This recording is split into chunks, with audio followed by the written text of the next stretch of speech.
everybody. I'm Leticia. And I'm Mr. Mike. Glad you guys could join us today. Mr. Mike, have you ever gotten into an argument with a brother, a sister, or even a friend? Yes, I have. Me too.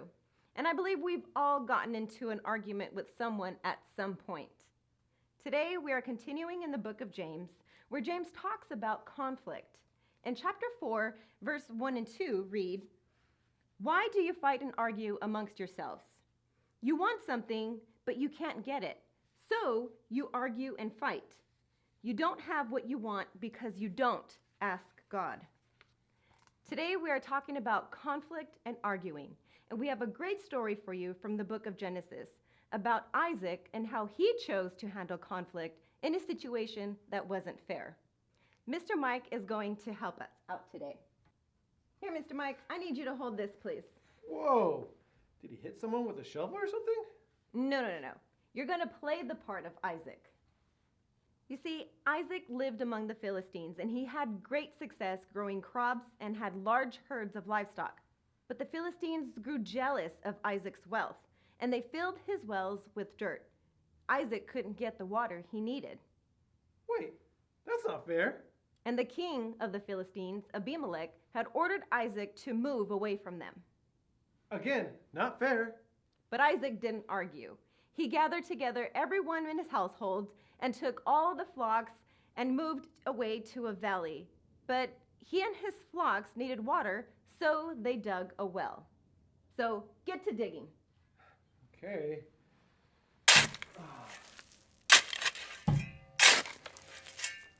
Whew. Yeah, I'm tired. When do we get to stop? Keep going. When you dig a well, you have to keep digging until you reach water.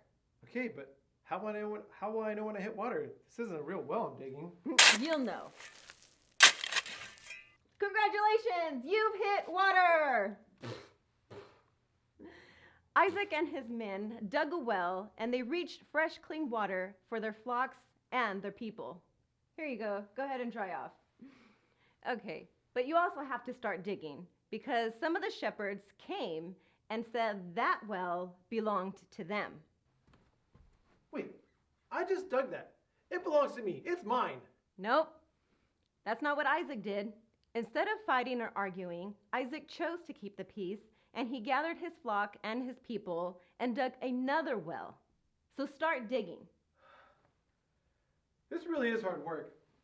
I'm getting kind of tired. Hope there isn't too much of this, was it? You just found water! I wasn't ready for that. But great, at least this is almost done. Until those same shepherds came and said that well also belonged to them. You're kidding me! That does it!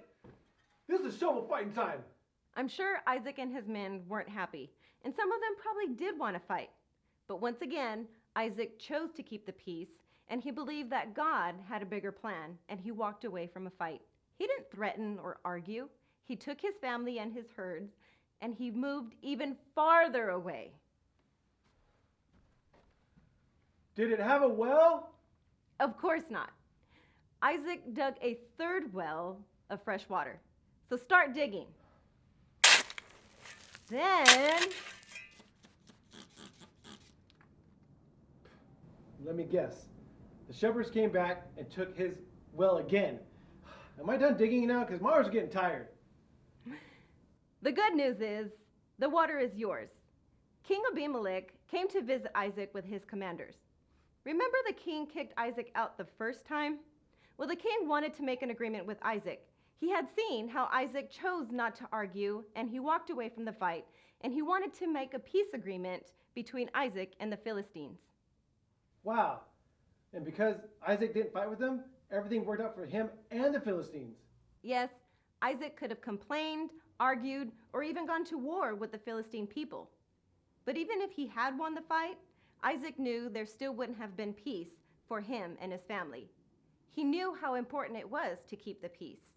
He was building relationships, so it was okay to walk away from the fight. Isaac gave us a great example we can all learn from. Even if we're not treated fairly, or even we don't get what we want, we can always go to God and trust Him that He will take care of the situation. We can't always control what happens in an argument, but we can control how we respond to the conflict. This week, let's try putting the words of James into action and go to God to ask Him how to help us keep the peace with those around us. Thanks for joining us this week. We hope to see you again next week. Bye.